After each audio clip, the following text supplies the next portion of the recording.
This is the Community Consolidated School District 46 Board of Education meeting for Wednesday, August 11th, 2021 at 6:30 p.m. at Frederick School. So first, I need a call to order and a roll call, please. Weedman, Here. Mack, Here. Braden, Here. Anderson, Here. LaCroix, Here. and Miller. Here. Okay, that gives us a quorum. And next, we need to stand for the Pledge of Allegiance, please.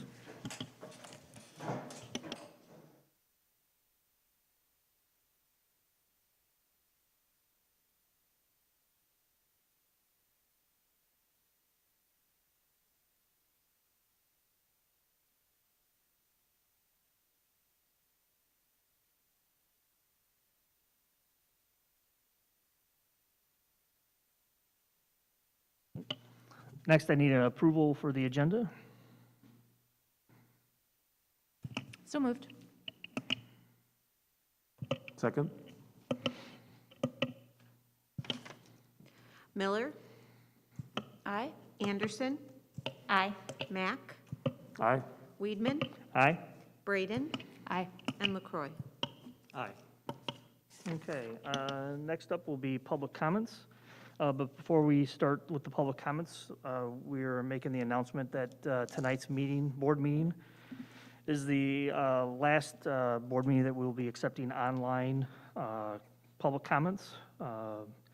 As the board is now obviously meeting in person again, any public comments will need to be made in person here at one of our meetings. So with that, do we have anybody for public comment? Who is it? If you want to just say the name, that's fine.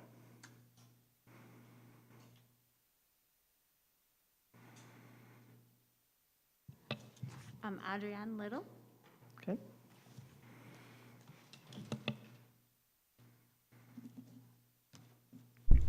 Good evening. It is a myth that masks prevent viruses from spreading. The overall evidence is clear. Standard cloth and surgical masks offer next to no protection against virus-sized particles or small aerosols. The size of a virus particle is much too small to be stopped by a surgical or cloth mask. Wearing a mask to prevent catching SARS-CoV-2 or similarly sized influenza is like throwing sand at a chain link fence. It does not work. There have been one large randomized controlled trial that specifically examined whether masks protect the wearers from the coronavirus. This study has found that mask wearing did not reduce conventional levels of statistical significance, the incidences of SARS-CoV-2 infection. There have been hundreds of mask studies related to influenza transmission done over several decades. It is a well-established fact that masks do not stop viruses. Part of the evidence shows that cloth face masks actually increase influenza-linked illnesses. Bacteria are 50 times larger than virus particles. As such, virus particles can enter through the mask pores, yet bacteria remain in the mask, resulting in the mask wearer continually exposed to that bacteria. All parties mandating the use of face masks are not only willfully ignoring established science, but are engaging in what amounts to a whole school of clinical experimental trial. This conclusion is reached by the fact that face mask use and COVID-19 incidents are being reported in scientific opinion pieces promoted by the CDC and others. The fact that after reviewing all of the studies worldwide, the CDC found no reduction in viral transmission with the use of face masks. Additionally, children have been repeatedly shown not to be drivers of the contagion. It is well accepted that children have statistically zero chance of dying from COVID. The CDC shows the K-12 mortality rate from one with COVID is 0.0003%. Any intervention, especially one that is prophylactic, must cause fewer harms to the recipient than the infection. Since children have the lowest death rate from COVID infection, the cost benefit of requiring children to wear an investigational face covering with emerging safety issues is especially difficult to justify. Since I'm only allowed 3 minutes to speak, I'll have to save my comments and research on the negative effects of mask wearing until next time. Long story short, there is no reason to force anyone, especially children, to wear face masks. The governor's unlawful mandate is just that, not law. He does not have the power to pull funding or accreditation from a school because they allow families to make the health decisions they feel are best for their children. He is fear-mongering, and sadly, it's working. Bigger picture, it's not just him doing it, and it's not just school boards falling for it. I'm getting off topic. We all know the real reason school boards are mandating masks: fear of lawsuits. There is zero chance of somebody being able to prove when and where their child got COVID. So you can stop worrying over that. What I and other parents will be able to prove is that school is the only place our children were forced to wear masks. And when those physical and mental illnesses start developing in those children, you can rest assured those are the lawsuits you should be worried about. In closing, no one on my side ever wanted to take away a family's choice to do what they feel is best to protect their children. They can wear their masks. However, the pro-mask families have done just that to me. They have taken away my right as a parent to do what I feel is best for my child, to allow him to breathe freely, connect with others, and be a kid. Thank you. Thank you. Nicola Case.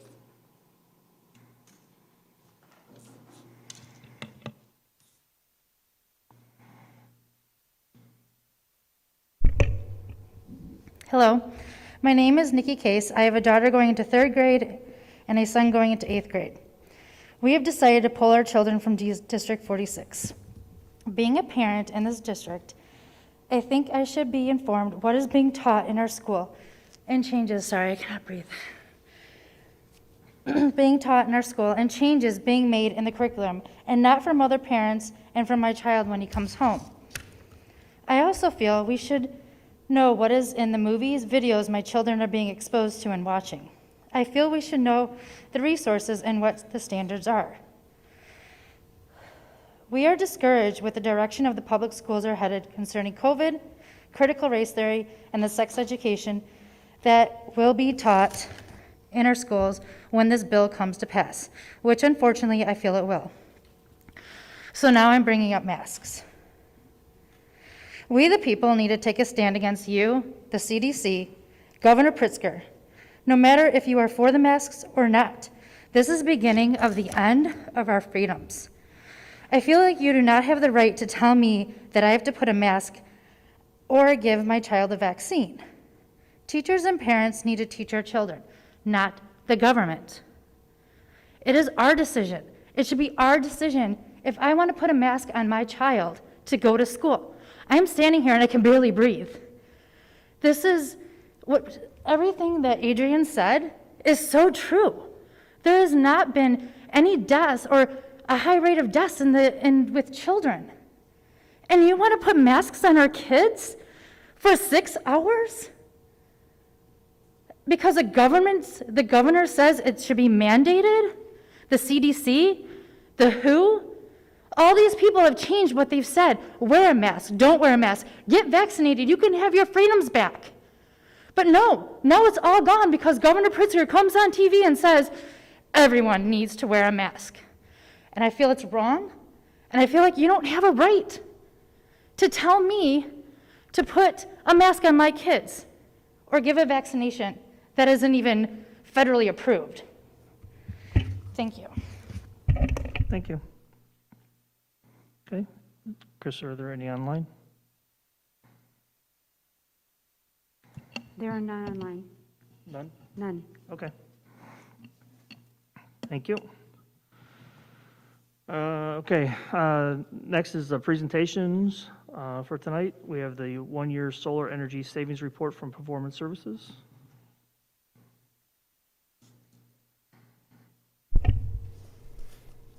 Good evening. My name is Brian Ondiak. I'm the General Manager for Performance Services, our Illinois office here. Thanks for having me in tonight. Have some pretty exciting news to share on the performance of your solar project.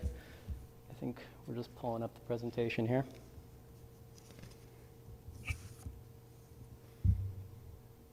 Nope.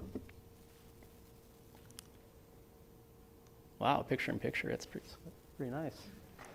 Okay, so your project, again, just to summarize, it was 4 solar systems installed at 4 of your buildings, Frederick, the middle school, Park, and Prairie View. In total, a 2.35 megawatt system. And so the great news, just in comparing what your actual electric utility bills were prior to the solar project being installed, so 2016, 2017 is what we had used in terms of evaluating the utility bills before we really assessed the project and worked with the administration and board to design and then implement the project. Comparing that to July 2020 through June 2021, so the fiscal year, this past fiscal year, there was an electric utility bill reduction of $248,000, so 70%. This is quite substantial. So before, again, it was around $355,000 is what you were paying for these 4 buildings in electricity. This past year was $108,000. The system produced, you can see there, just under 2.9 million kilowatt hours, and I'll have some more information to share in terms of what that contributed to the reduction. But this was relative to what we had predicted.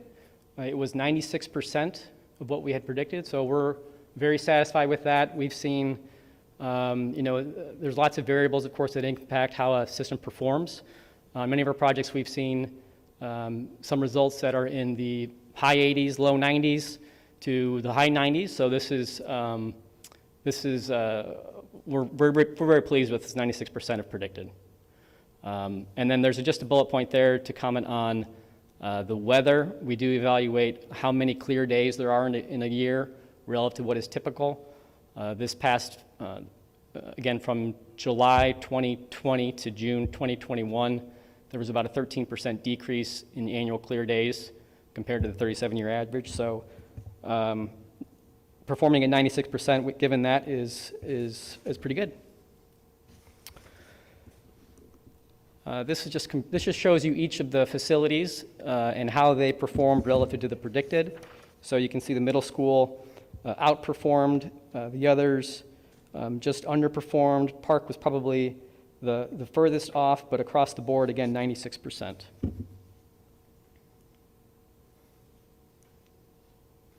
And then here's the net kilowatt hour usage month to month. So you'll notice some of the negative numbers, and that's where you're a net exporter of energy.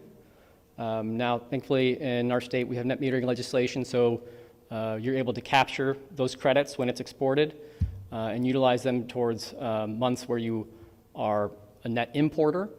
It makes intuitive sense that in January, February is where you are using the most electricity because there's the least amount of sunlight, and of course, this past January and February, if you recall, we had some pretty good snowfall as well. So that net energy usage is down 91%. Again, that's comparing to the base year, and I'll show you some of those numbers here in a bit. This is just the total electric cost, so you can see really the substantial reduction, especially as you would expect during the summer months, less so in the winter months, but still a reduction there as well. So across the board, really pretty impressive results in how the system's performed and how it's impacted your utility bills. This is just showing the weather data. So compared to the performance of the system or the output of the system. So the orange bars are kilowatt hours from the solar panels, and the gray there is cloud cover with, of course, the snow depth peaking in January, February, and we did have some pretty impressive snowfall in January, February. In fact, I think it was, and we've done a number of solar projects across the Chicagoland area, but there were some months where it was 20% of what was predicted in these months. It was really quite a decrease in what was expected given the snowfall. So, nope, solar panels do not work in snow. I think that's pretty obvious. This is a little bit tough to see, this slide, but it shows each facility and the reduction. So comparing the base year that I described to this past fiscal year. So you can see, is this a pointer on here? Okay, it doesn't work. When you look at the all facilities box towards the bottom there, the reduction, that just under 3 million kilowatt hours, is 91% reduction. So again, the base year, these 4 buildings used 3.25 million kilowatt hours, and after the fact, they used 292,000. So just a really remarkable reduction in the electric usage, and then cost as well. That's that same 248,000 number there also. So you can see them for each building and how they performed.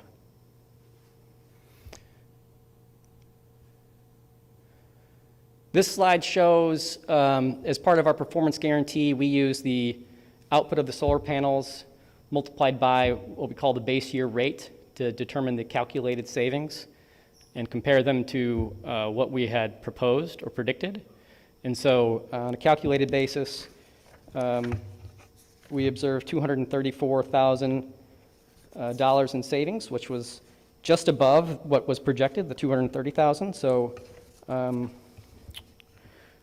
we met the bar there, and that was about 2% greater than predicted. So it's pretty good results, right? I mean, it's a quiet room in here. Maybe it's the mask. I can't see any expressions. This is a great savings and income summary slide to show the energy savings over the past 2 years. So that 234, again, that matches the calculated number here. And then the year prior, the 210,000. And then we're showing there was a really substantial rebate from ComEd for this project as well, which was received in January or February of 2020. That was the $589,000 there.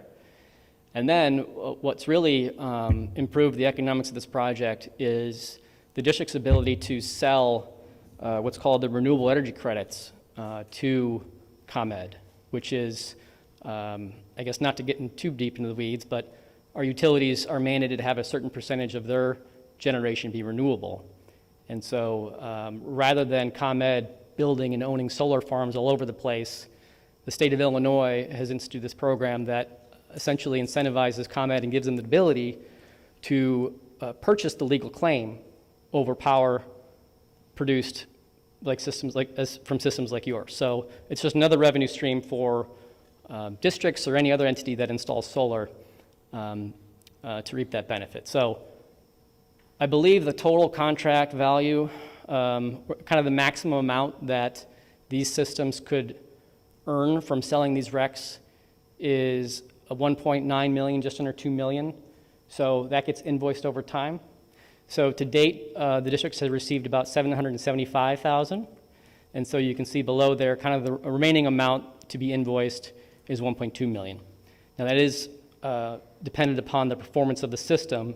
So it is great news that it's performing as we predicted so that the district can secure that revenue. So in total, you're at about 1.8 million in what you have saved or earned for the project. With, of course, many more savings to go over the coming decades. Any comments, questions? Yes? So assuming that weather is the biggest factor in production, I understand that the cloudy days were higher than the 37-year average, but what would account for the variability among the schools in production? Good question. Assuming the weather was relatively the same within a 5-mile radius. It's exactly the question that Adam asked and Chris asked over here. So there's a number of variables between the systems that are different. In particular, the ground mounts versus the roof mounts is one factor.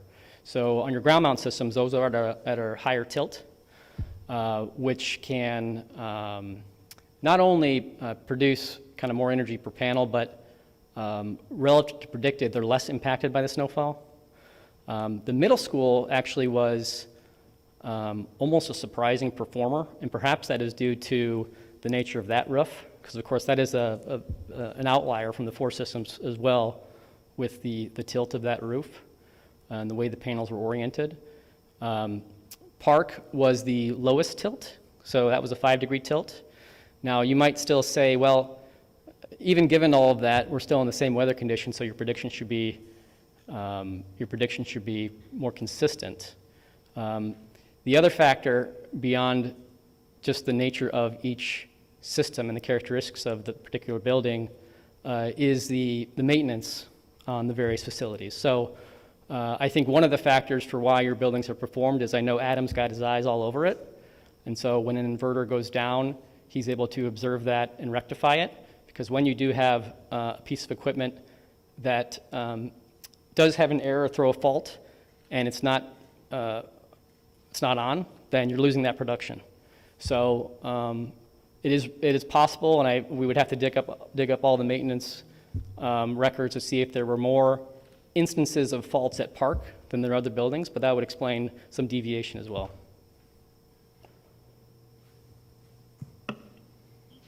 So I've got the UN's climate report that came out on Monday on my mind, and wondering if there are any precedents for using solar panels for community-based experiences around environmental literacy. Is there anything that you're aware of?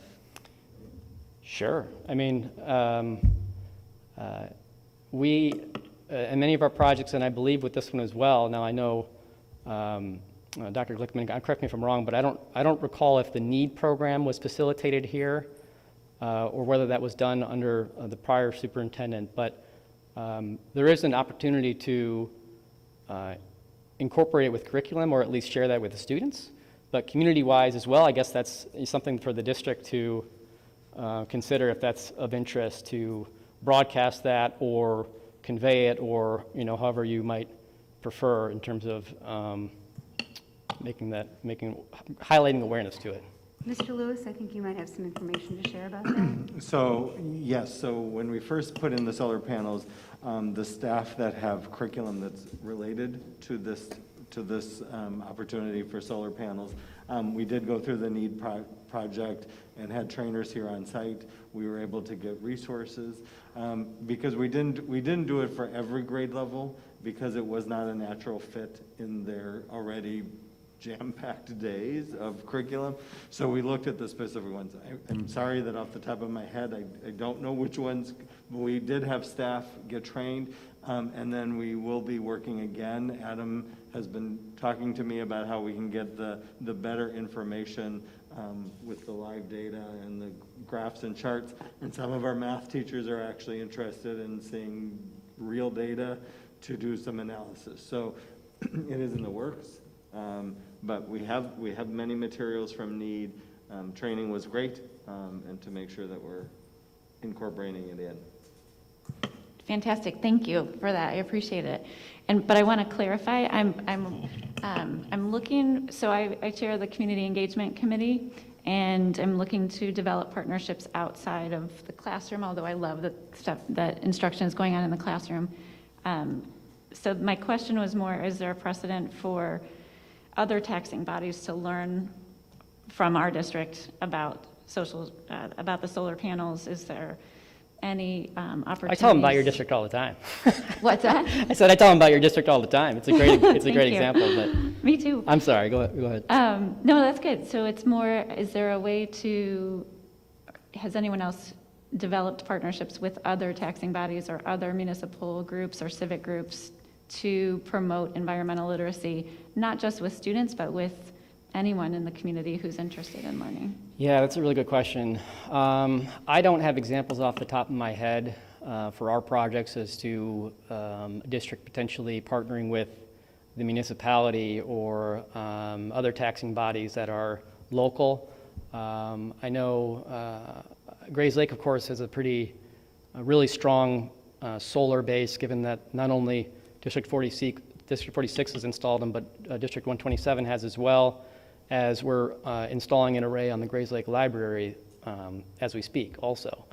I do know that the town of Evanston did pursue, or at least think about having a joint opportunity with the school district and the city. That actually didn't go forward. They were trying to do some sort of joint procurement, and it got too complicated, and it didn't seem to be providing the benefits. But so, sorry, I don't really have much more examples on that. No, that's great. Thank you. I can reach out to someone in Evanston. Appreciate it. Anybody else have any questions? I have one for Mr. Wildman. Would it be appropriate for you to, or would you be able to update a break-even analysis on this project? One was prepared in contemplation of the outlay and the savings, and I would just be curious to see a new kind of break-even, the outlay, the debt service offset against the savings. Yes, I can provide that for you. Thank you.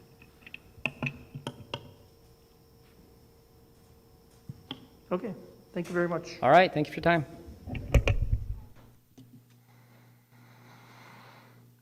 Okay, our next presentation is the tentative 2021-22 school budget. I can only think of one person in the room that's going to talk.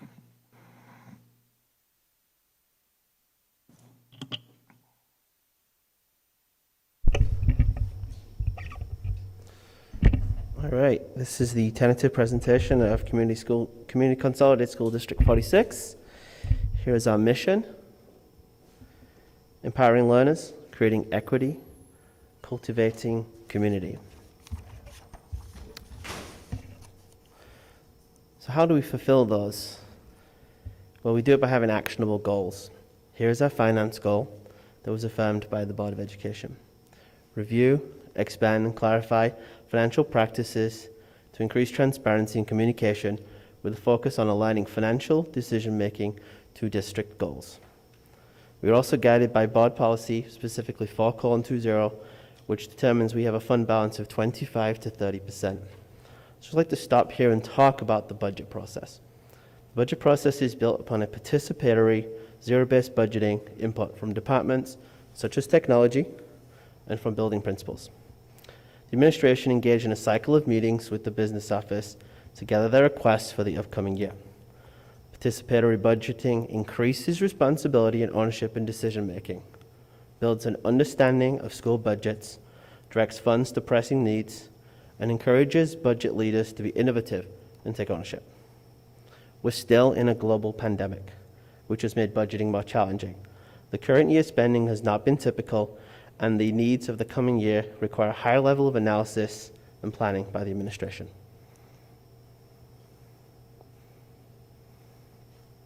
So here's the timetable for the budget process.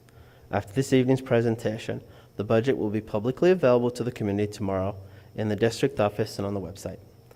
Public hearing for the adoption of the 2021 budget will be held on September 22nd. After the hearing, we have until September 30th to adopt the budget with the state. I think this is a great quote for any budget. I'm not going to read it out. You can read it yourself.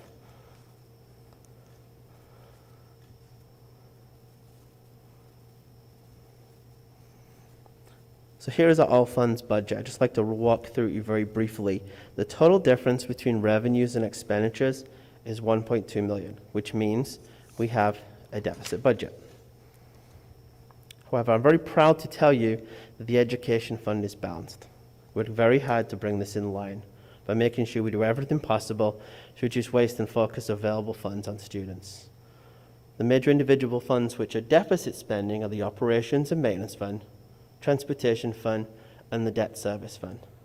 The Operations and Maintenance Fund is an increase in expenditures this year as we continue to invest in our buildings and equipment. Transportation Fund is feeling the effect of back-to-back 6% increases with Durham Transportation. With all our kids back in school is something that we have to prioritize. And finally, the debt service is in a deficit position as we pay the last of our Chromebook lease payments in the next 2 years. Purchasing Chromebooks outright means we do not have to pay interest payments.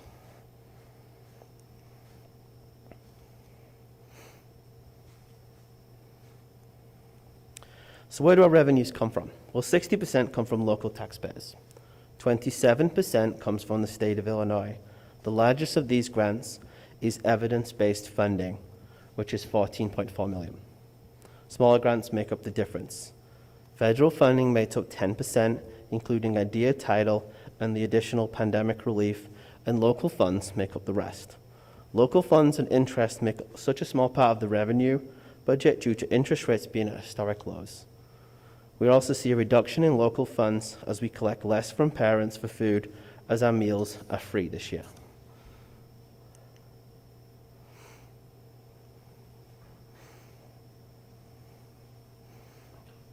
And here are the categories where we spend our money. Well, we primarily spend most on people. We are a people business. The combined salaries, associated benefits, and additional purchase services for such things as food service, transportation, and our nighttime custodial equal 75% of our expenditures.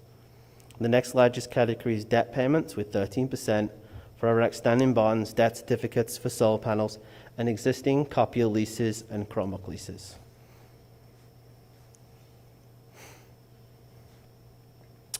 The $1.2 million deficit is a symptom of our adequacy gap, with the state of Illinois quantifying in 2020 this amount to be $17 million. So into the foreseeable future, it may be difficult for the district to adequately fund all the needs of the district and remain balanced. Balanced means we have revenues that match our expenditures.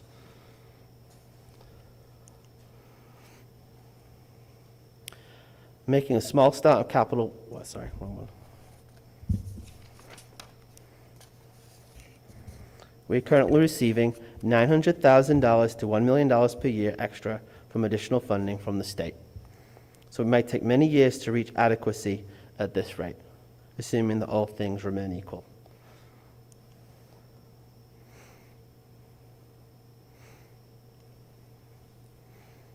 This is slow. There we go. So what do we get for this? We get excellent schools. Despite the adequacy gap, we continue to focus our resources on kids.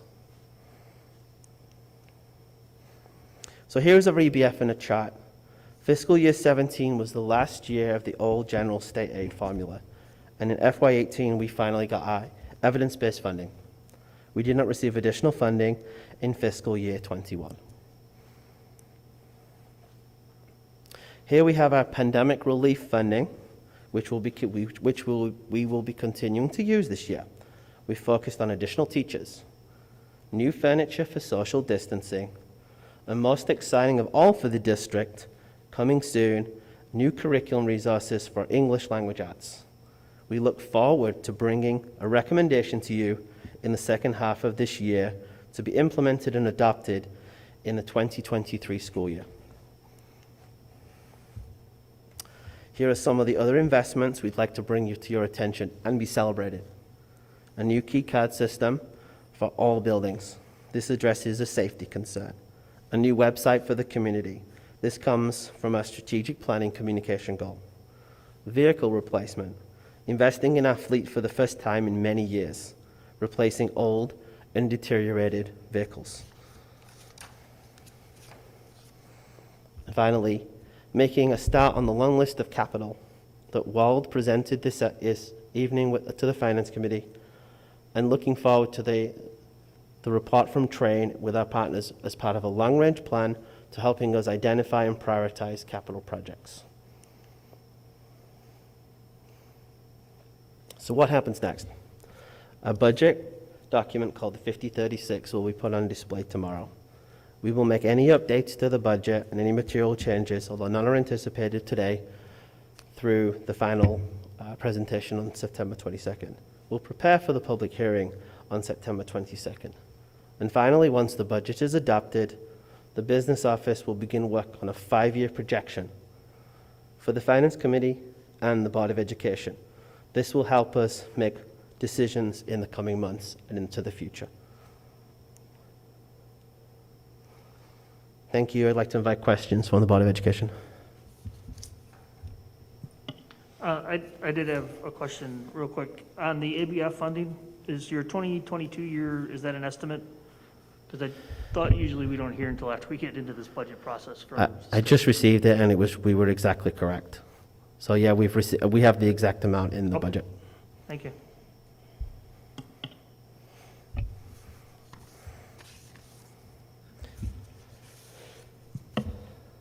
Chris, thank you so much. I know this took a ton of work, and I appreciate you've only been here a few weeks, so thank you.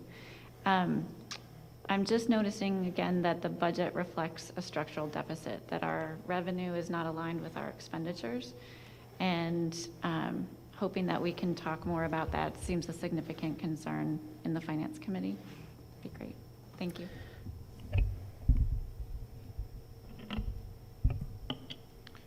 Anybody else have any questions? Okay. Thank you. Chris.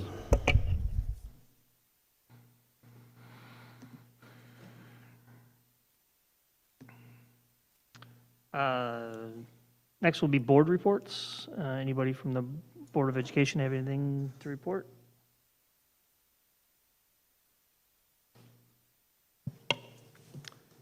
Yeah, so we're a week and a day from the start of a new school year, and my phone is going crazy, sorry. In a normal school year, I'm constantly amazed at how the big plane gets off the ground in time for school, and especially so in a school year like this. So I just wanted to say thank you for all the hard work that goes on behind the scenes to get ready for the school year. I'm pretty sure I don't want to see how the particular sausage gets made. I'm sure there's some rooms right now that don't look how they're going to look in a week. But thanks for all the efforts from the teachers, the staff, the administration to get ready for yet another school year.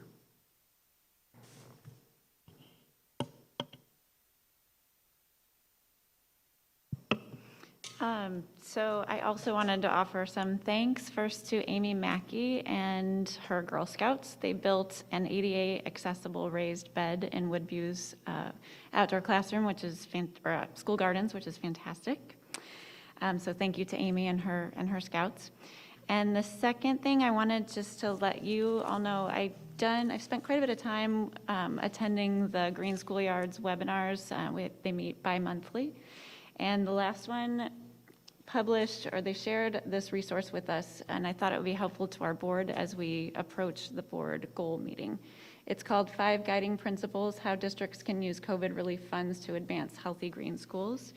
And it specifically has very concrete ways that we can think about advancing equity, which I thought was might be of use to us.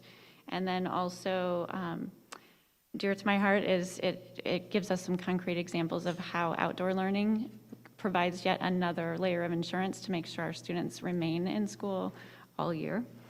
And then it additionally has some suggestions and links to resources about mental health and about increased instructional gains and reducing the achievement gap. And I know learning loss is something that's important to us. So I just thought if you are interested, I'll just email it to everyone. If you're not interested, you can tell me you don't want it. But that's a resource that I've been reading, and it seems very useful to us. And then the last item that I have is, if you've not seen, the UN released its climate report on Monday, and it has some pretty dire consequences and really highlights the next 3 years and asks policymakers to prioritize our carbon footprint and reducing our carbon contribution to the environment. And we've got some opportunities in front of us to make some of those changes to make sure our kids are comfortable and more comfortable and can learn in the next 10 years. So it would help, I think, meet those global goals. So that's my board report. Okay, thank you. Superintendent?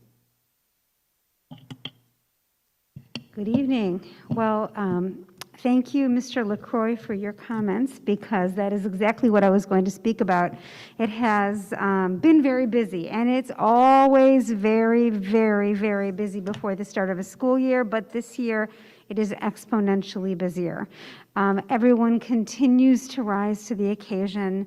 Our office staff in our schools and the office staff in this district office, our administrators, our custodial and maintenance staff, and of course our teachers who are planning and setting up classrooms and so very excited to see all of their students on their first day of school. There's a lot more to tell you about the start of the school year, but we actually have that as a report, as an agenda item in a little while, so I'm not going to take time on it at this moment. I am going to hand this over to Mr. Lewis.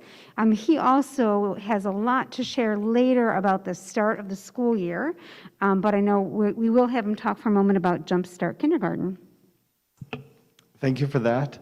So if you remember, our Jumpstart Kindergarten program was a little bit of a surprise for us. We found out late in the game, actually late June, that we had qualified for some additional state funds from a grant called GEER, G-E-E-R.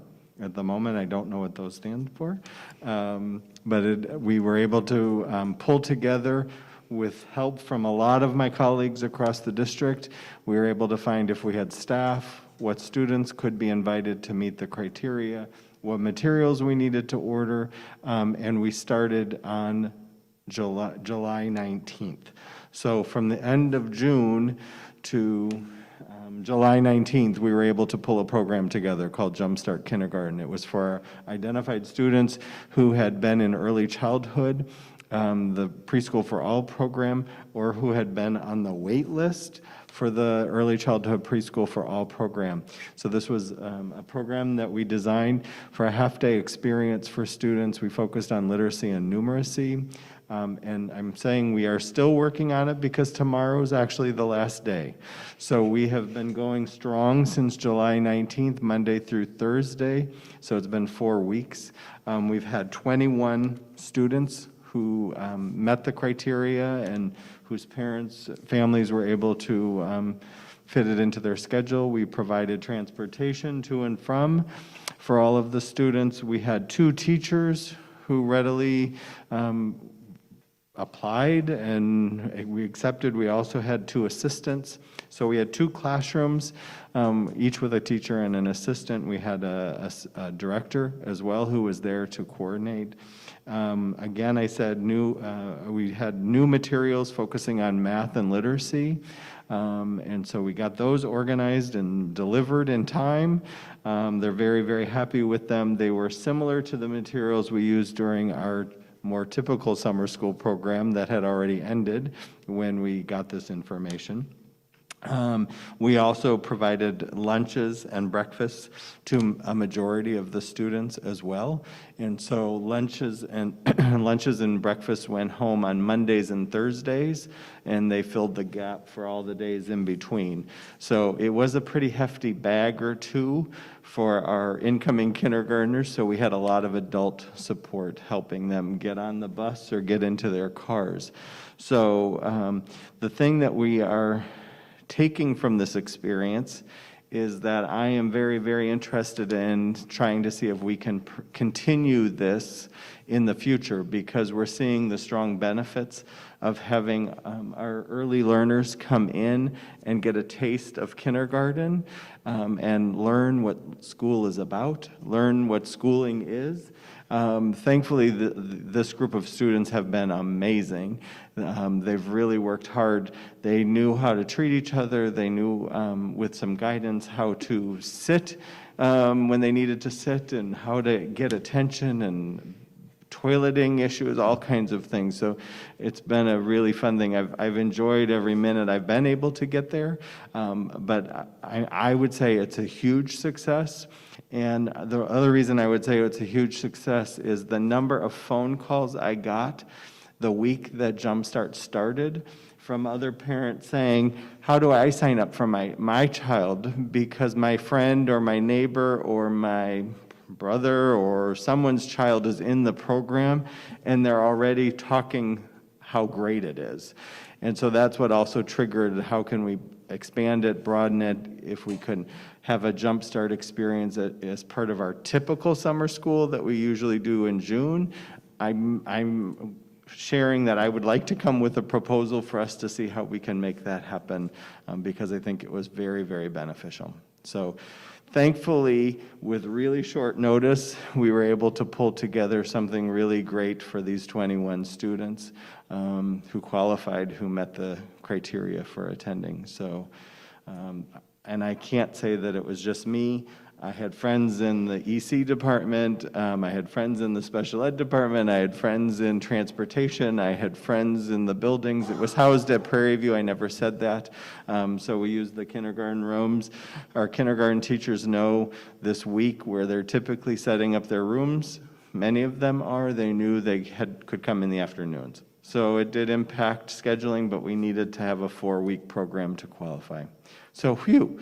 Jumpstart Kindergarten has been a really great success. Thank you, Mr. Lewis, and thank you so much for all of your hard work in pulling all of that together. Really, thank you. And the other person we're going to have speak with you tonight is Mr. Halpern. Adam will do a full report in September about our summer projects. So this is not that, because he will do that for you, but he was going to just share a couple of things that I think there are things that we heard in the Finance Committee meeting, but not all of the board members were present for that. So if you can just hit those highlights, that would be great. Dr. Glickman, thank you very much to the board, everybody. Just want to give a little update. As you stated, we talked a little bit about the new chemicals coming in with the cleaning service. And to kind of piggyback a little bit on Ms. Miller, this actually reduces our carbon footprint. So to go along with reducing our carbon footprint on our cleaning products and also our solar, it brings us to a green seal cleaning district. Along with that, it will actually lower our costs that we are spending yearly on chemicals, and it drops the amount of chemicals that we are using in our district and for our students and everybody all around. We will have about a 95% reduction in chemical packaging and the disposal of it, and we will never run out of chemicals. Everybody knows throughout this pandemic, no matter what you go to look for, something's gone. We will not have that issue. So we look forward to that. We look forward to having that seal on our district. Another little project that we have going, there's kind of a twofold within it. We are updating our alarm systems throughout the district. Some are very antiquated, and we are making them uniform throughout, and within that, it gives us key card access to all of our doors. It's added security for the students, for the staff. It also breaks down the time that it takes us to upload stuff into the system, as right now, I have to go to each individual door throughout the schools and plug into it. It takes me about 5 to 10 minutes on top of getting all the information from the secretaries. So this is going to drastically reduce the amount of time that will take. We'll be able to do it from the computer in the office. Also, if there's ever an issue of any sort, we hit a button and we can lock all doors down. We don't ever want to hear that or see that, but we have that ability. Thank you. Okay, thank you so much, Adam, and that's the end of the superintendent's report for this evening. Okay. Next is the Community Engagement Committee report. So point of clarification, earlier I said that I was the co-chair of the Community Engagement, or I said I was the chair of the Community Engagement Committee. I misspoke. I'm a co-chair with Michelle and Stephen. Just want to make sure that that's clear. But as far as our committee report, I want to thank Andrew Oschlager. You've all gotten the organization chart that he designed for us, and we're going to be using that chart at our next meeting, which is August 24th. This meeting is a little bit different than our regular meeting. We're calling it a community cafe, and we'll be focused on connecting people on the blue side of that chart to one another, and then to local resources, focusing on listening to ideas about partnerships. This will be held at Meadowview's outdoor classroom, and we'll use that chart there, so again, that we're focused on the blue side of that chart. And that's it. Okay. We are now up to the consent agenda. So if I can have a motion to approve the consent agenda, including the personnel addendum that you received earlier today. So move. Second. Braden, Aye. LaCroy, Aye. Anderson, Aye. Miller, Aye. Mack, Aye. Weedman. Aye. Okay, next is a motion, we're on to action items, sorry. Next is a motion to approve the contract with GSF Nighttime Custodial Services, which if you had time this evening and you had made it to the Finance Committee meeting, they talked about the changes that they were going to make inside the district. Chris or Adam, do you have anything to add for the board members that weren't here?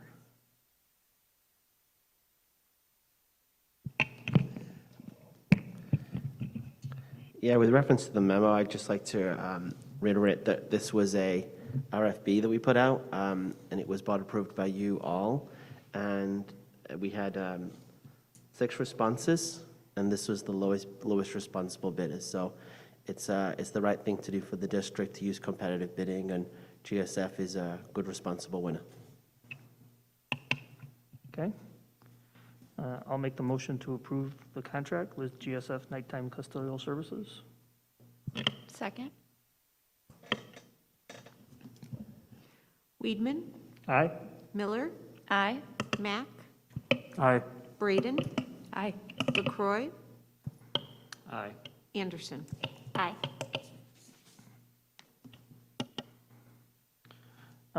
Next action item is a motion to approve the purchase of 4 new vehicles for the new school year. Actually, it's longer than just the new school year. It's just purchasing them in the school year. So looking for a motion to approve. So move. Second? Any questions? Okay. LaCroy, Aye. Braden, Aye. Anderson, Aye. Miller, Aye. Mack, Aye. and Weedman. Aye. Next is a motion to approve the Community Engagement Committee as a board committee versus what was a superintendent's committee, because we are adding a new member to the Community Engagement Committee. So part of that is appointing Michelle Anderson to the board. So she will join Christy Miller and Stephen Mack on the board for the Community Engagement Committee. So I will gladly make that motion to approve that change. Second. Okay. Anderson, Aye. Mack, Braden, Aye. LaCroy, Aye. Miller, Aye. and Weedman. Aye. Unfinished business. We are now up to the 2021-22 school year update.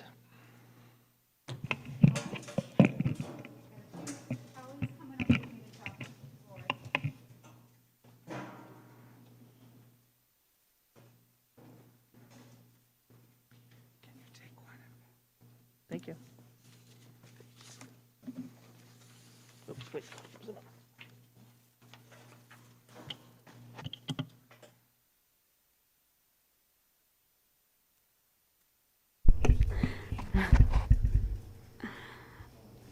Okay, good evening, Board of Education, yet again. My colleagues, Mr. Woke and Mr. Lewis, will be helping me present in a moment. They seem very shy and don't want to come stand next to me, but moving on. We do begin with our mission, empowering learners, creating equity, and cultivating community. That mission guides what we do, and so we wanted to put it front and center of this presentation. And a very brief outline. We're going to start by talking about staffing for the school year, and that is because, as Mr. Wildman was talking about earlier when he talked about the budget, we are a people-intensive organization, and so staffing is ultimately very important in a school district. So we'll start with that. Then Mr. Lewis will talk about some things to do with instruction, and I will close out talking about our mitigation strategies for this school year, strategies that were unique to last school year and unique to this school year as well. So I'm going to ask actually both of you to come on up and talk about staffing. Good evening. Good evening. So this year, if you saw on Twitter or Facebook the other day, we had 41 attendees at our new teacher orientation over the past 2 days. We have another hire coming on tomorrow. I'm meeting with them tomorrow. Throughout the week, I've been scratching my head going, this is a really high number. And it is. It's higher than our normal number. But then I sit back and think that we added 5 bilingual positions this year. We added 3 additional teaching staff, to address the small classroom size. So we were unable to use our mitigation strategies within those classrooms appropriately. So we did have to add on 3 new positions, and then also support staff, so specialist teachers to help support those classes as well. So we did have an increase in FTEs this year because of that. So naturally, you'll see an elevated number of certified teachers that we hired. I'm going to turn it over to Mr. Lewis to talk about the new teacher training. So yesterday and today are some of my favorite days of the school year because we had our new teacher orientation days. So they were full days for our new teachers to be in. I share that responsibility with our curriculum coordinator, Mrs. Amanda Woodruff, and it was a full house today with that many. But we have had a really good experience. We check a lot of boxes off, and so by the end of both of those days, the new teachers have a lot of information. Their heads are full, but we have guest speakers, like our own Mr. Vipans, who's over here, talking with his amazing team about technology. Everyone gets their devices, everyone gets logged into our system. That's really exciting. It's really hard then to close those, to continue listening. And Mr. Welk does a presentation about evaluation and our mentoring program, which he's going to talk a little bit about. And then our incredible instructional coaching team comes in and does some instructional strategies. Amanda and I do some history of the district demographics, getting to know experiences because it is kind of their class of new teachers, and so they do always remember, oh, we started together, we make friends across the district. And just because it continues, yesterday we lost power, and so we just kept going without power for a little bit. My friend Adam came, made sure that things were good. Power came back on just for us to have lunch. Today we sheltered in place because of the storm. And so our instructional coach team lost about 3 minutes and got them into their safe locations. They just continued instruction. It was pretty impressive to see that there was not a lost minute even sheltering in place during the storm today. So we're thrilled. The new teacher training knows that they continue to get support because part of it also is they met with their in-district mentors. They had time with their principals to do building tours or building specific things. Today there were specific meetings for some of the groups with my colleague Dr. Diaz for all of our EL and bilingual staff, which was big. And then Heather Lorenzo and Linda Mizwicki were able to meet with all of the related service special ed people as well. So we had lots going on over the last 2 days. Amazing. They're a sharp group. We're very, very excited about them to join into our district. It just was good days. I get the opportunity to talk about our international teachers, but really all credit goes to Dr. Diaz. So over the past 2 weeks, we've had 2 international teachers join us from Spain. They'll be teaching at Park School and GMS. There's a lot of changes going on, sorry. So Park School and GMS, and they arrived, like I said, over the past 2 weeks, one as recently as Saturday afternoon.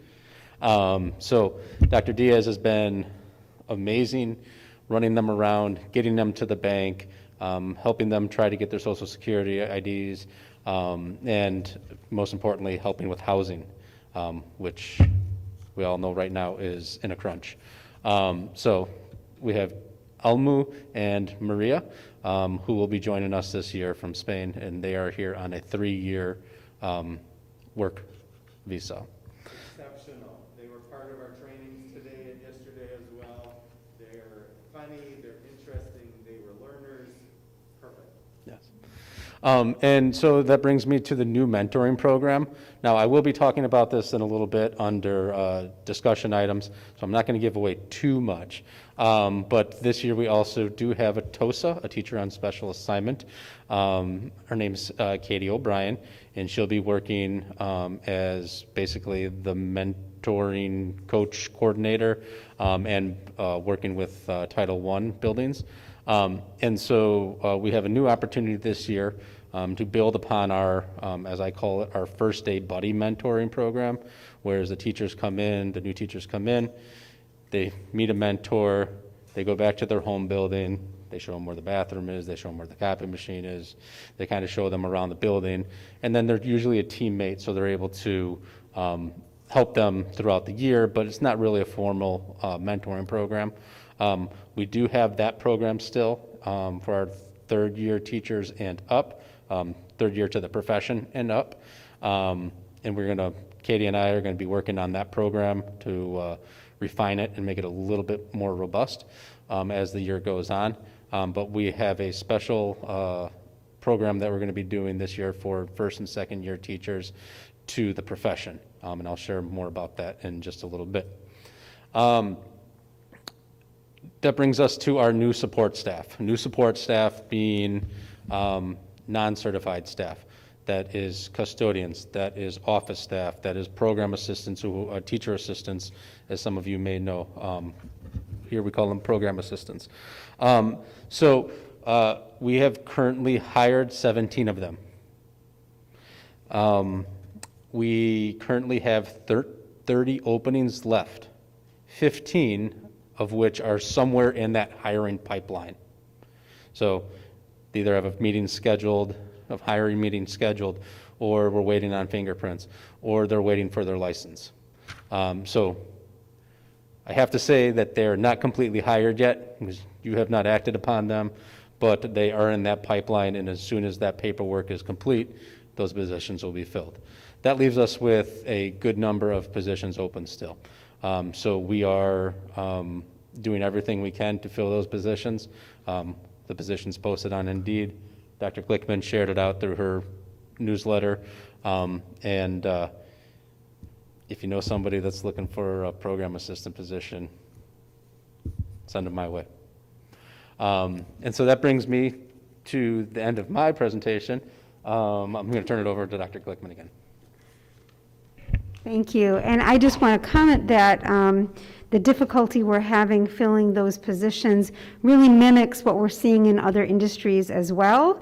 If you've been out to eat, for example, recently, you may hear wait staff talking about how they can't get anyone hired, and in retail. So in many positions in out in the world, we're having difficulty filling roles. But this is the one that we care about right now quite deeply, and we're going to keep working on it. All right, I'm going to hand this off to Mr. Lewis. Thank you again. So here I am again talking about, these are some of the things that we have been doing over the summer. So one of the big things that we had is we had Thinking Maps writing training. We are modifying our instructional program for writing instruction based on the use of Thinking Maps. You've heard me talk about Thinking Maps in the past. We've been using them in all content area, but now we're going deep into writing using Thinking Maps. The exciting thing that I have to share about the summer trainings is for our K-1 program and our 2-3 program and our 4-5 program. We had 103 staff members come over the summer to be trained.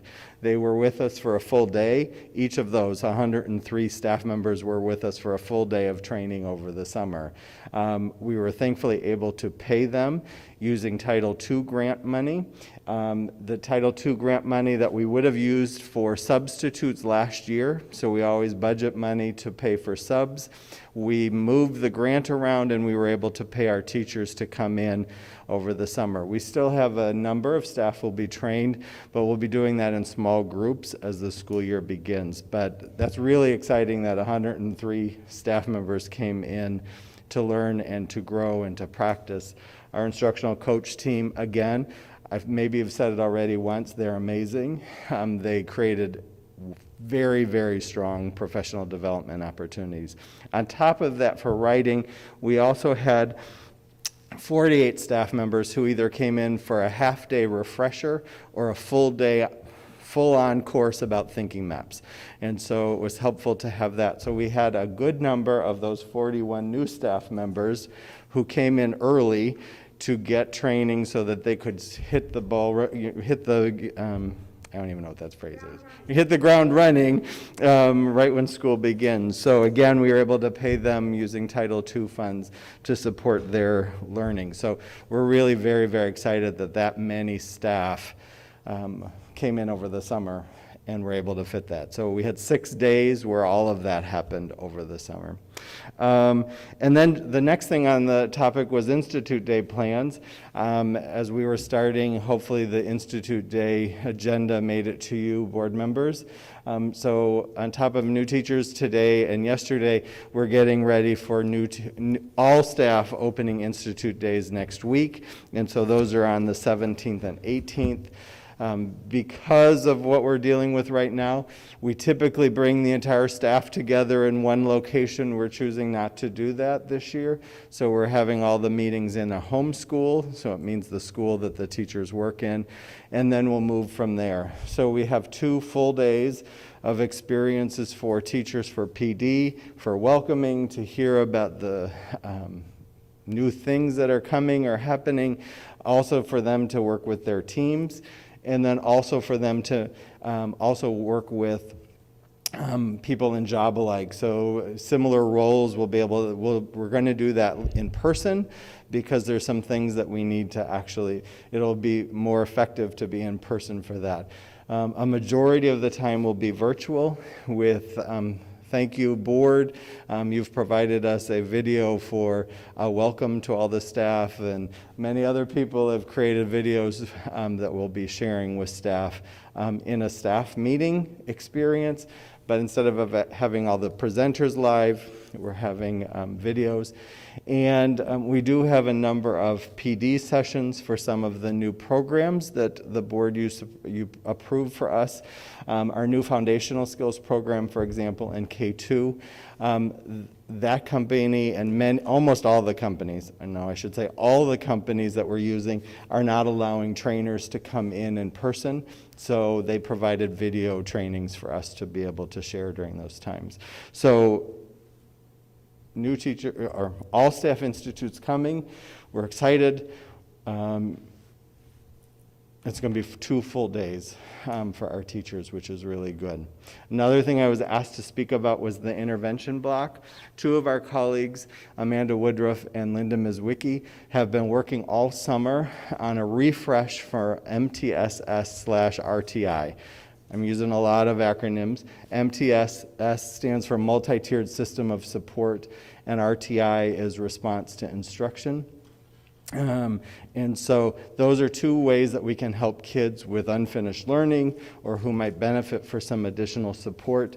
They've been working on a refresh. We've been using some of our ESSER funds to purchase some new materials that will help us in data collection and data analysis for all those things. And so we have a very important refresh time for all those things. One of the big things that we've chosen to do this year is to include a 30-minute intervention time in every building schedule. So we'll have time where no new instruction is happening, but it can be for kids who need extra support. It can be for kids to use some of the other tools for enrichment and extension. It can be when some of our services are being provided. So every building has reworked their schedule to find a 30-minute block for every student that they can have an intervention block. More information is coming on that to all of you as it's rolling out, but it is a really amazing thing for our students and staff to consider. Phew. On top of all of that, as you know, because we've talked about it at the board a number of times, we're beginning our process of our equity audit. It seems like we've been talking about it for a little while, but it's actually going to be happening. And so Dr. Glickman and I have been finalizing the group. We look for volunteers of staff members to create our DELT, our District Equity Leadership Team. And our first meeting with our consultant is September 21st. And so that's just right around the corner. And so that's just the first step of the whole year-long equity audit process. So I am assuming that we'll be giving updates as we progress through each of the steps. But staff is excited. We had very passionate requests to be on the committee to support our district moving forward with equity. So that was those are all some of the things we've been working on, and just wanted to give a fast update about all those things.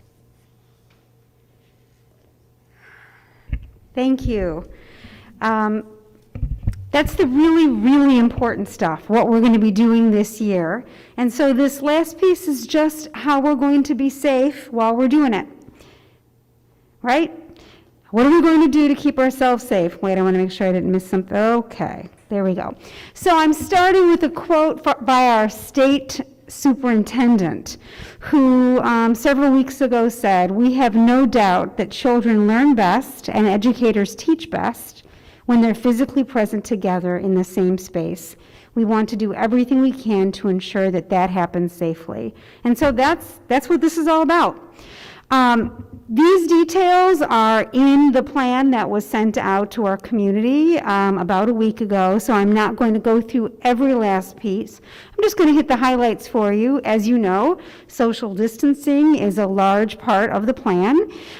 Classroom desks will be at least 3 feet apart like they were last spring, but we're really glad that we are no longer being asked to have them all face one way. That was the recommendation we had gotten last spring, and that's what we did.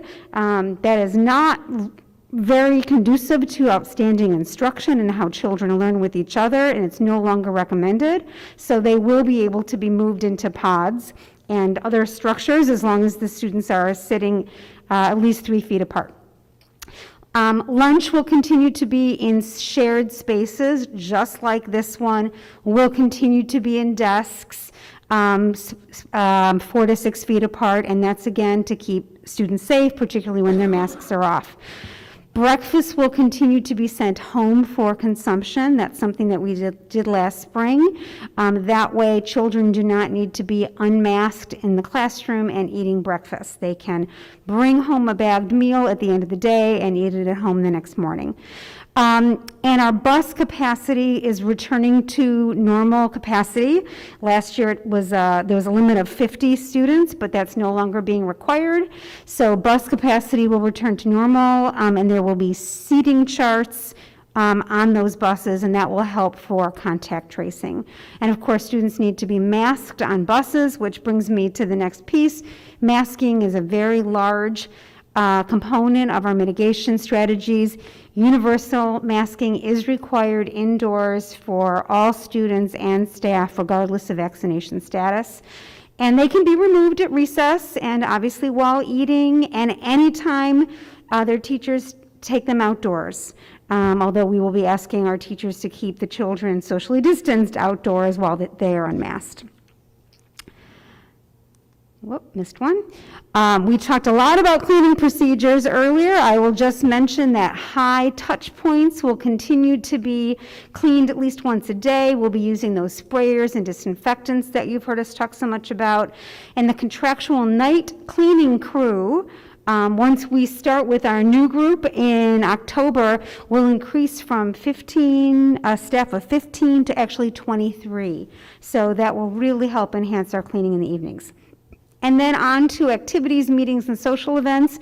These are our plans, and I want to just clarify, some of these things may change a little as we go along, but we are going to be resuming our after-school activities using appropriate mitigation strategies, as already discussed. We are planning not to have volunteers at the schools, at least inside the schools, at least for the start of the school year. That can change over the year, but that's how we're starting. We will be doing virtual back-to-school nights and parent-teacher conferences, so those will be online remote. Our IEP meetings will return to in-person meetings, but can be conducted in another way remotely upon parent request. And we have the potential of outdoor activities with our PTOs and PTFs. We actually have some decision-making conversation we still need to do regarding all of that. So we're having quick conversations about that, I think, as soon as tomorrow. And that actually brings us to the end of our school update. So, Board of Education, do you have any questions for any of the three of us or any of the other members of our team?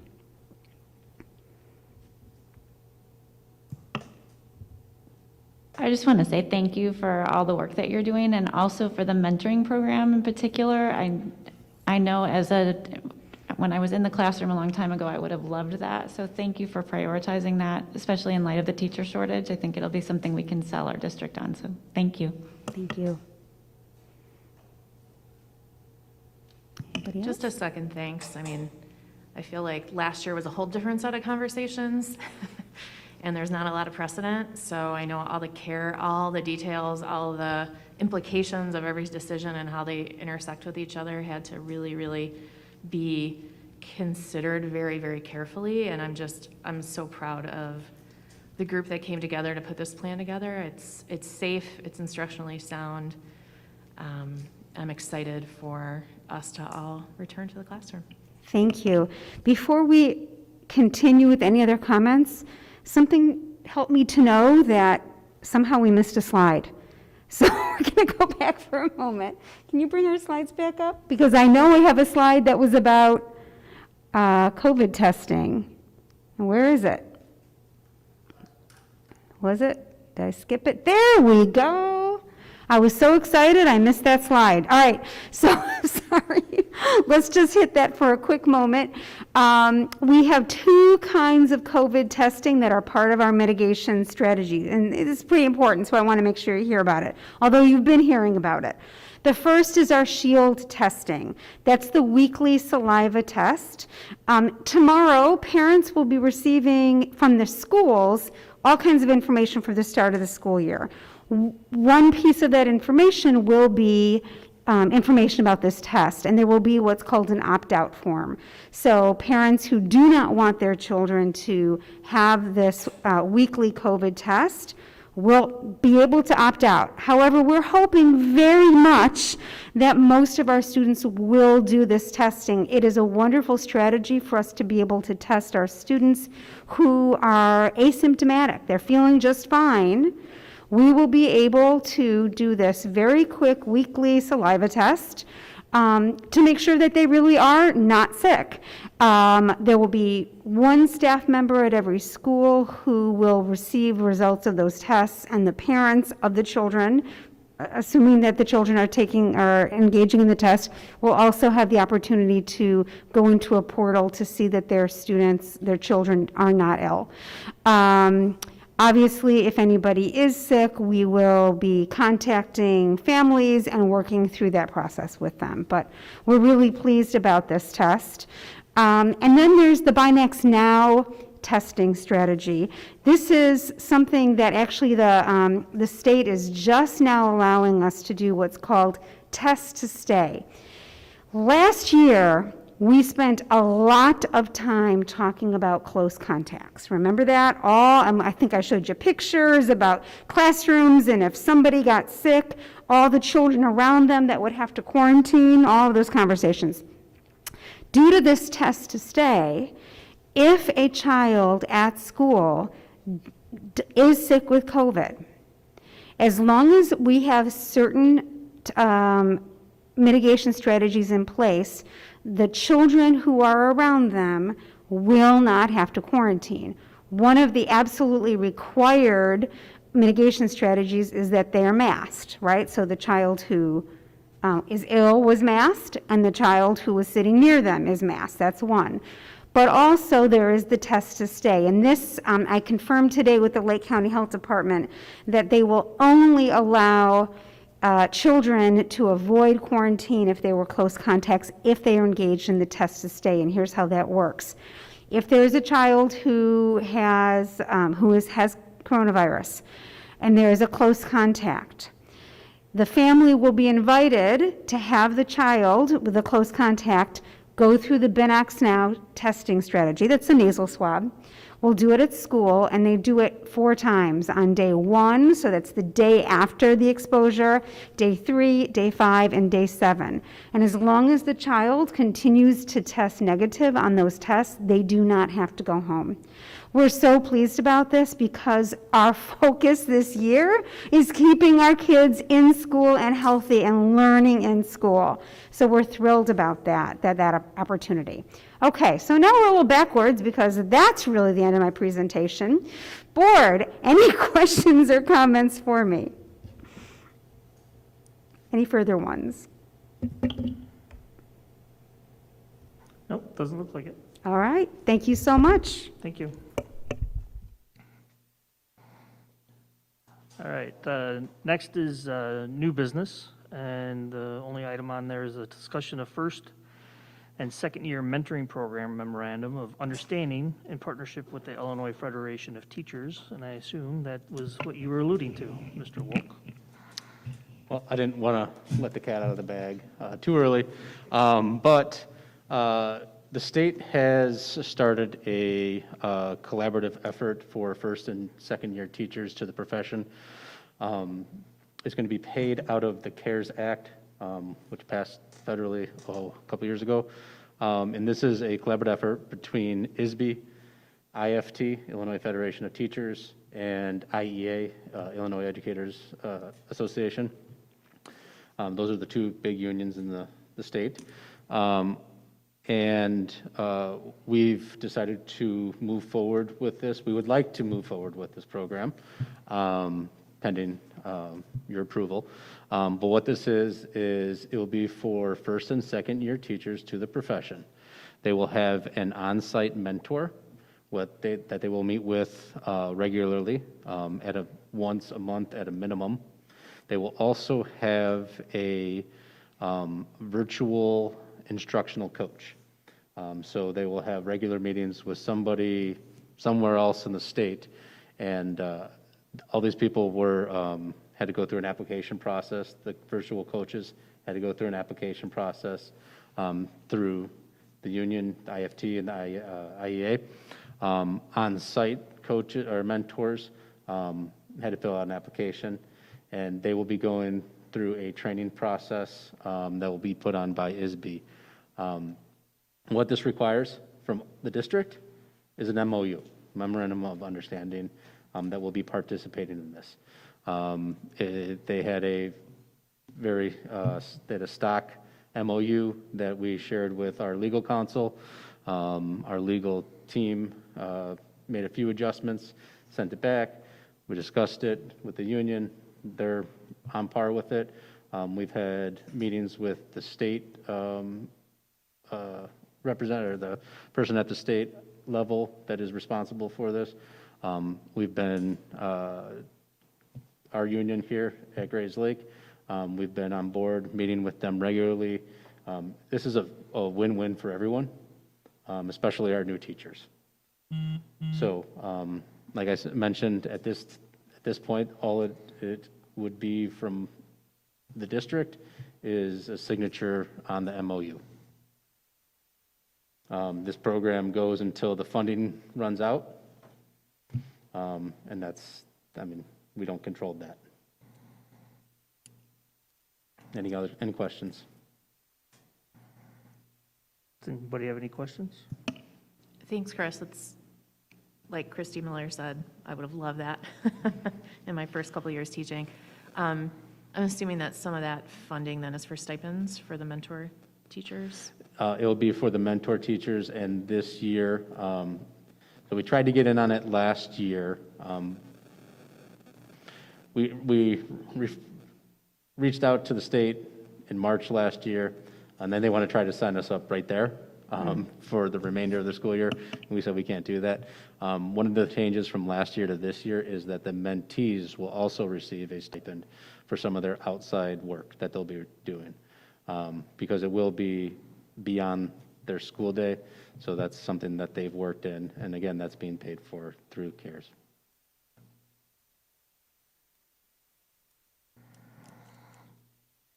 Does anybody have any problem with us just moving forward with this, or do we need to bring it back for a vote?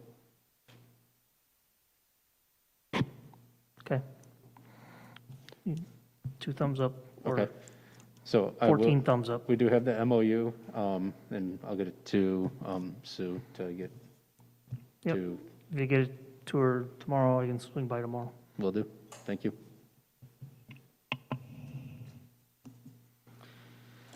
Now we're up to topics for future agenda items.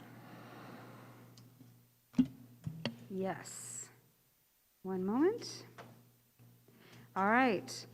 September 1st, our next meeting, we'll begin with the policy committee meeting. So Members of the board who are on the policy committee, you'll be getting invitations soon from Mrs. Walker about that, and we'll be sharing with you the policies to be discussed that evening. Then there will be, and so then we'll talk about those at the board meeting as well, so that'll be an agenda item. There'll be a food service report. We'll have Mrs. Lorenzo do a presentation, an overview of our special education outplacements. That was a request of the board earlier in the summer. We'll have Mr. Halprin come in to talk, to do an update on summer projects. I think he'll have some photos for us.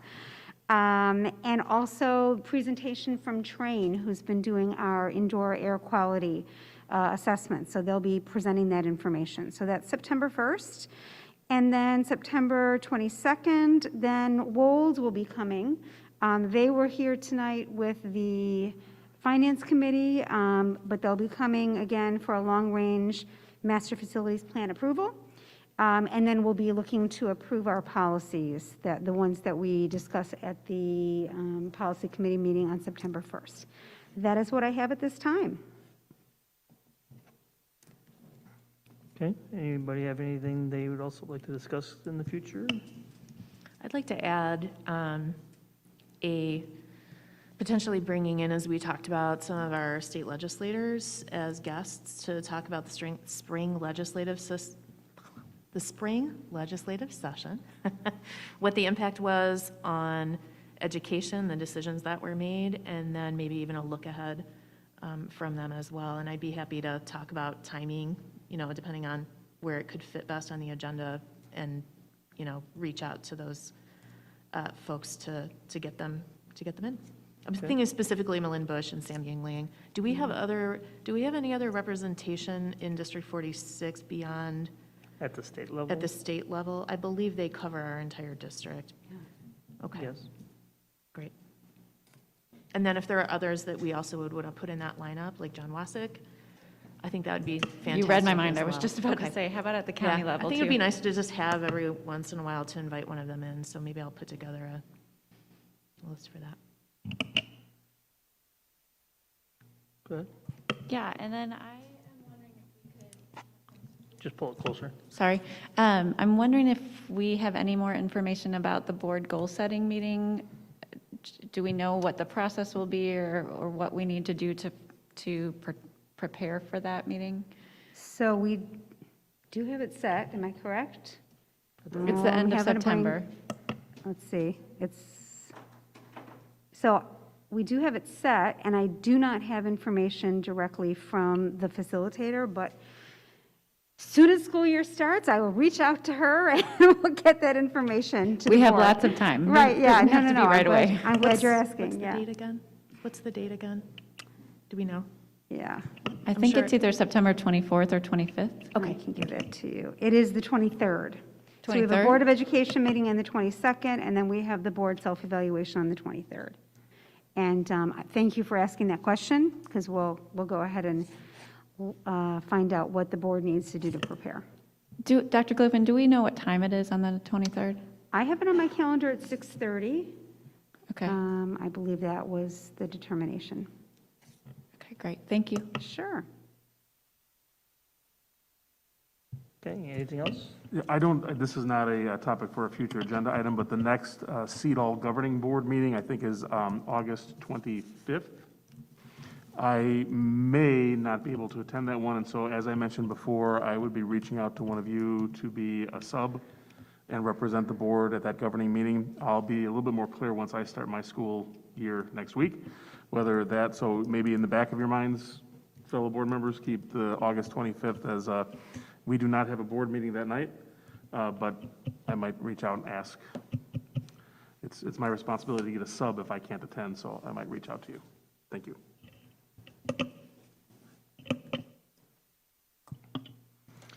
Okay. Sounds like that's it. Do we have any more people sign up for? Go ahead, ma'am. Some online too. Okay. Yep, please. How many do we got online? About 11, I think, 10, 11. Yeah. Ashley Mahoney.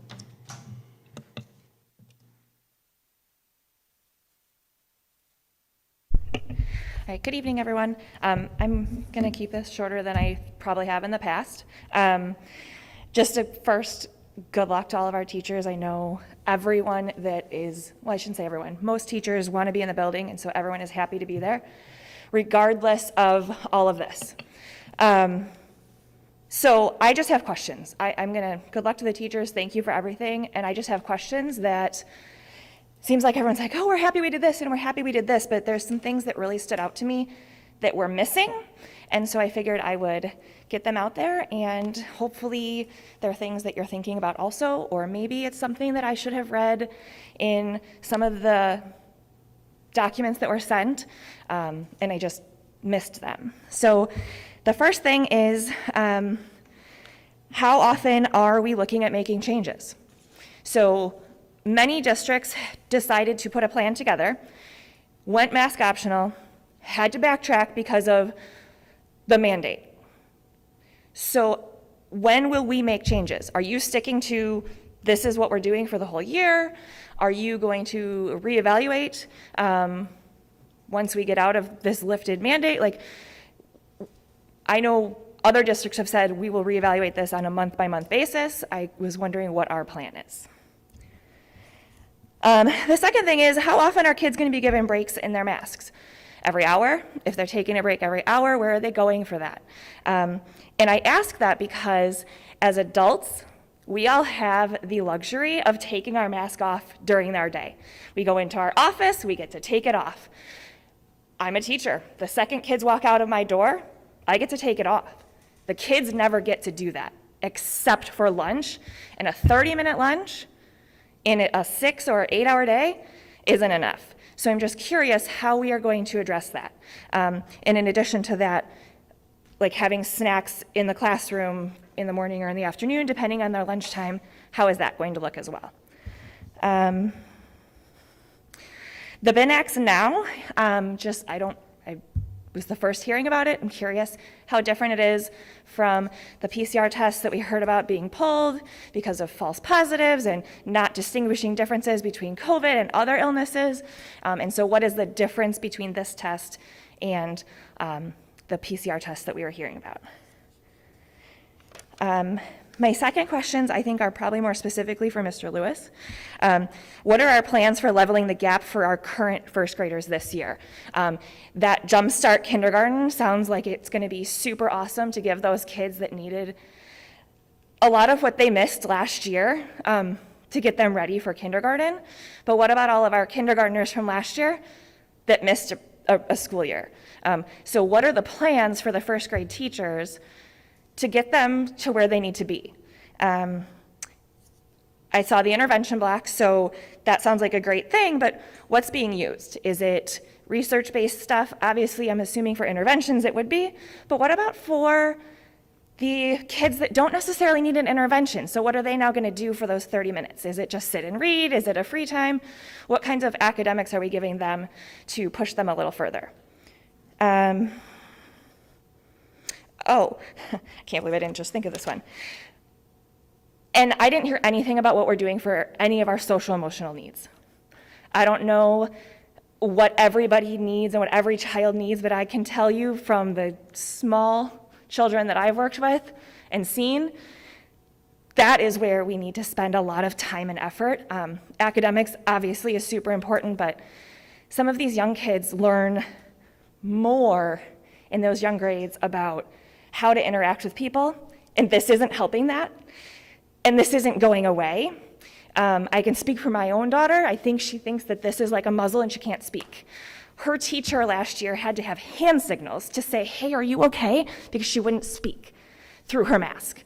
So what kinds of things are the teachers, the social workers, the support staff putting in place to try to help kind of level some of those things?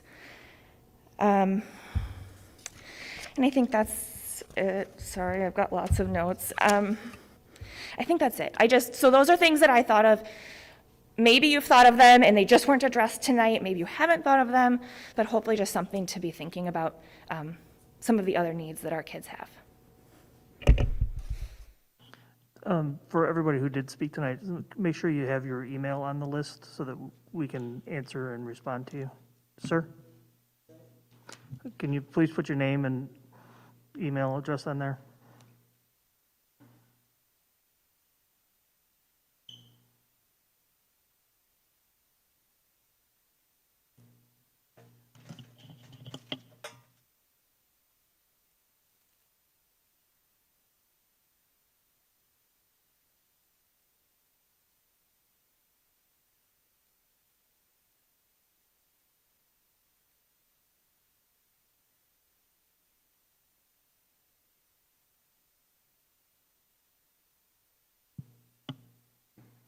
If you could just state your name, please.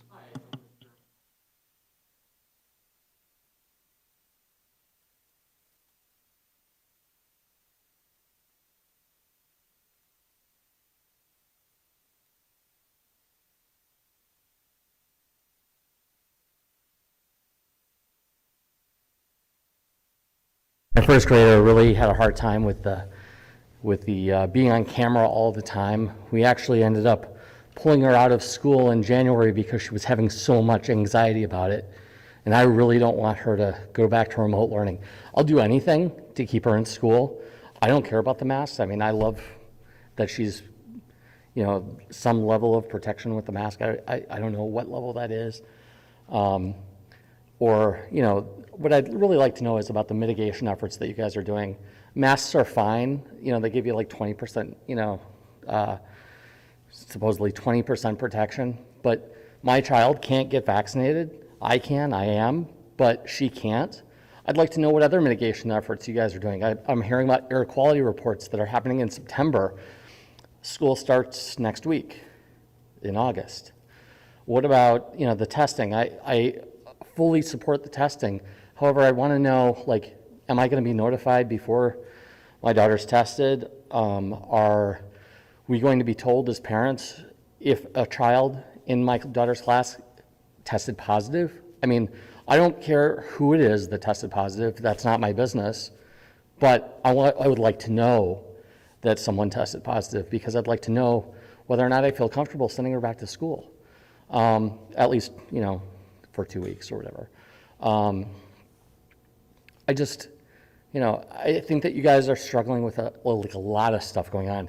And there were probably a lot of things going on even before COVID. There were. I remember attending the meetings before COVID too. And thank you for so much, for your service. And I mean, this truly is service. Thank you so much for your work on this. But I'd just like to know more about, the different layers of mitigation that you guys are doing. Masks is one mitigation effort. It's not all of them. And I totally understand the ladies here or anyone else out there that, doesn't want their kid to wear masks. My daughter, she was okay with it. She was totally fine. But, you could tell at the end of the day, she was sweating. She wanted to take off her mask. As soon as she got in the car, she didn't want to do it anymore. But what other mitigation efforts are you guys doing? 3 feet, 6 feet? What is the ventilation? That's really what I care about. What is it about the ventilation? It's an airborne virus. Cleaning and scrubbing surfaces doesn't, matter. So anyway, thank you very much. Thank you. Okay, for the online comments? Yeah, we do have a few. I'm going to ask maybe Mr. Woke if you can do the first few. Mr. Lewis, then you can take over and I'll finish up, just because there's enough that we don't want to. Yeah, you can read those as well. Yeah, that's fine. All right, the first comment comes from Sarah Williams. It states, masks nor vaccinations will ever stop COVID-19. A vaccinated person will still get COVID-19. Do you think the vaccination does lessen the symptoms? If somebody chooses not to get the vaccine, it's a personal choice and it does not affect somebody who is fully vaccinated. The non-vaccinated people are less likely to spread the virus versus the vaccinated people simply because the vaccinated people are usually asymptomatic and still go out and live a normal life while being positive for COVID-19. Giving families the choice to mask their children or unmask their children has no negative side effects to the masked individuals. Quit making our kids out to be the boogeyman. Give everybody a choice. The next comment comes from Abby Petrzinski, and I apologize. I always butcher her name, and please let her know. I just want to voice my support for our board, our administration, our teachers, and the mitigation measures in place to protect our kids and the staff of our schools. I don't know one person who is thrilled to wear a mask or one person who has died from wearing one. I do, however, know people who have died from COVID. We are not fighting a war like World War II, but we are fighting a global pandemic, and I see it is every one of our responsibilities to do our part to slow the spread. I also want to encourage the funneling of any government funding our district has received to expanding our outdoor classrooms and outdoor spaces in order to provide a safer learning space and additional learning tools for our students. Not only do our outdoor spaces provide hands-on learning opportunities, but they also provide our kids the chance to learn in real life in their local places, and they plant the seed to become environmentally literate. Our children deserve the opportunity to discover the wonder of the natural world in order to be inspired and save it. The next comment comes from Jeremy Heinz. Can you tell us about the layers of mitigation efforts that D46 schools will be employing throughout the schools? Can you tell us about the indoor air quality and ventilation, the distancing and class sizes, testing and parent notification? The next comment comes from Laura Diaz. Dear D46 Board of Education, thank you for your careful decision-making in regards to the mask requirements for students in D46. I know these decisions are not easy, and I appreciate the effort and consideration you take in making decisions regarding our children and their health. I can imagine that serving on a school board can feel thankless at times, but your work does not go unnoticed. I am grateful to send my boys to the district that is led by thoughtful, evidence-based leadership. Regards, Laura Diaz. Anna Osis writes, thank you for following the masking recommendations set forth by the American Academy of Pediatrics, CDC, and IDPH. It is absolutely terrifying to think that schools of schools doing otherwise. We want our kids in schools healthy and safe. Thank you again for keeping our community safe by requiring masks for all. Jill Birdwell writes, thank you to the board for following healthcare guidance regarding the masking policy. I want school to be able to continue to be in person just as much as anyone else. Therefore, being safe is important for them to be able to do that. Thus far, the honor system unhelpful when it comes to controlling the spread of the virus and its variants. As a mother and of former and current D46 students, I thank you and support you whole. I'll just keep going. Okay, you're on a roll. Sherry Frazier writes, can you please go over the logistics of the COVID saliva testing? Jeremy Heinz writes, will parents be notified if someone in our school's kids class tests positive? I want to be notified. I do not need a name. I just need to know that they are exposed and when. Jeremy Heinz writes, thank you for all your hard work and service to our community. Carrie Zook writes, thank you for working together to safely keep our kids in schools. The shield testing and test to stay programs are an excellent way to keep kids in the classroom and limit learning during quarantine. My kids can't wait to return next week. Rachel Rezick writes, I would like to thank the board for the effort that they have made over the past 18 months to make cautious decisions using evidence-based available regarding the use of masks, social distancing, and other matters related to COVID in schools. I know there is no way to please all parties, and that it is important to balance the physical safety of our students and the staff with the psychosocial development of the children of Grace Lake. However, as much as we don't want it to be the case, masks continue to be the safest way to allow in-person classes, barring the approval of a vaccine for children under the age of 12. Thank you for working to keep our kids safe. Barbara Swede writes, will sports be available to our children this year? Matt Cavers writes, Thank you for taking my question and your effort throughout the pandemic. In regard to the mask mandate for students, what is the metric that is being used to determine when it will be safe for kids not to be using masks? Currently, the cases in Lake County are way below their peak, and deaths are at 0 for the 7-day average. Is the goal to have 0 COVID cases and then masks can come off? More clarity around what the end goal we are looking to reach would be helpful. Chris Hartman writes, I'm writing to express my strong support of the masking requirement for all D46 students, teachers, and staff when school resumes. With the drastic increase in COVID cases in Lake County, the Delta variant, and the lack of clarity on how long vaccinated individuals are truly protected from COVID, it is essential that children and those working closely with them remain masked. A mask mandate protects us all, but in particular our unvaccinated children who are at most risk. Other public institutions, such as the Grays Lake Library and businesses throughout Grays Lake, have reinstituted a mask mandate for the safety of our community, and it is essential that D46 do its part to protect our children. Thank you for your time. And that is it.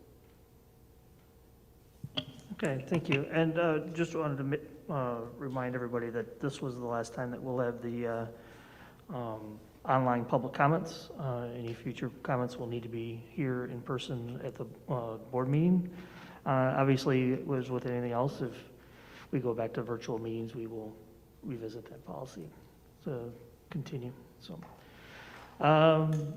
that, we don't need to close, right? We do? We don't have to close. Okay. You put your thumb up. No. So next is I need a motion to adjourn. So moved. Second. LaCroy, Aye. Miller, Aye. Mack, Aye. Anderson, Aye. Weedman, Aye. and Braden. Aye. We are adjourned.